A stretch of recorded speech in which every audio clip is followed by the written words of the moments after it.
గురించి మీరేం పట్టించుకుంటున్నారు? మీ ఇంట్లో ఉంటే మీరు అసలు పిల్లాడు ఏం చేస్తున్నాడు, అసలు నిద్రలేకపోగానే మనందరం లేచి పిల్లాడు ఏడుతున్నాడు అనుకో, ఏడబాకరాని ఇది ఎత్తున్నాం. వాడు ఇక జీవితంలో బాగుపడే అవకాశమే లేదు. అవసరమైతే దీన్ని నేలకేసి కొట్టో లేకపోతే తీసి అవతలో పారేయండి. ఇక మనందరం ఇంట్లో టీవీల దగ్గర కూర్చుని ఉంటాం. టీవీ దగ్గర కూర్చుని ఏమైనా వార్తలు చూస్తామంటే చూడం, సీరియల్స్. ఈ సీరియల్స్ ఏముంటాయో మనందరికీ తెలిసింది.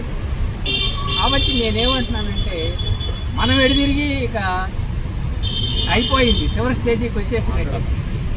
చివరి స్టేజీకి ఎన్నాళ్ళు బతుకుతామనే దానికన్నా మనం ఇప్పుడేం చేయలేము.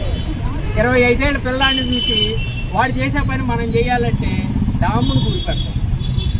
కాబట్టి వాడు ఏం చేస్తున్నాడు అనేది గమనించాలి.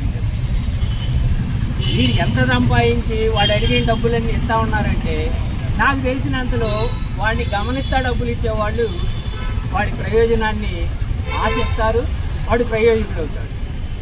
గమనించకుండా తీసుకోరాని డబ్బులు ఇచ్చేసేయటం అలవాటు పడ్డారో చూస్తున్నాం. అసలు ఎంత దారుణంగా ఉందంటే పోయిన గవర్నమెంట్ 5 సంవత్సరాలు కనుక మీరు గమనిస్తే 7వ తరగతి 6వ తరగతి పిల్లాడు గంజాయి తాగుతాడు. అసలు ఎంత దారుణమైన పరిస్థితి. అసలు ఎవ్వరు గమనిస్తున్నారు, ఎవ్వరు అసలు తల్లిదండ్రులు వదిలేశారు ఎక్కువసేపు వాట్సాప్. అందువల్ల నేనేమో మీకు ఇచ్చే సలహా ఏంటంటే దేశాన్ని గురించి ప్రపంచాన్ని గురించి కన్నా కూడా ముందు మన ఫ్యామిలీ ఏంటి, మన పిల్లలు ఏంటి ఇది ఆలోచించాలి. అది గట్టిపడిన తర్వాత దేశాన్ని గురించి చెప్పొచ్చు.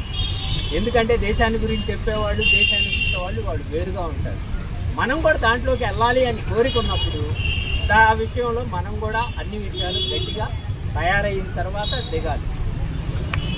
అందువల్ల నేను చెప్పేది ఏంటంటే మీ అందరికి కూడా నేను ఇచ్చే చిన్న సలహా ఏంటంటే, సలహా కన్నా కూడా నా అభిప్రాయం ఏంటంటే మన పిల్లలు బాగుండాలి, దేశం బాగుండాలి.